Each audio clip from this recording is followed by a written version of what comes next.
Hello everyone, সবাই কেমন আছো? তো বিকেলবেলা তোমাদের সাথে আমি একটা ভিডিও শেয়ার করেছিলাম, সেটা হচ্ছে যে মা আসছে তার ভিডিওটা তোমাদের সাথে শেয়ার করব, এটাই আমি তোমাদেরকে বলেছিলাম। ঠিক আছে, তো অনেকেই আছো যারা এই কন্যগড়ের শকুন্তলা মাকে এখনও দেখোনি, আবার অনেকে আছো দেখেছো।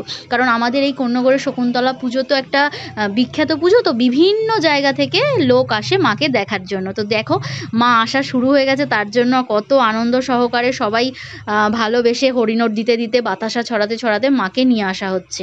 তো এই ধরনের দৃষ্টি, মানে এই ধরনের জিনিসগুলো দেখার অনেক মানুষ দেখতে পায় না। তো সেক্ষেত্রে আমি ভেবেছিলাম যে তোমাদের সাথে পুরো ভিডিওটা, মা কিভাবে আসে পুরো ভিডিওটা তোমাদের সাথে শেয়ার করব, যাতে তোমরা ঘরে বসেই দেখতে পাও।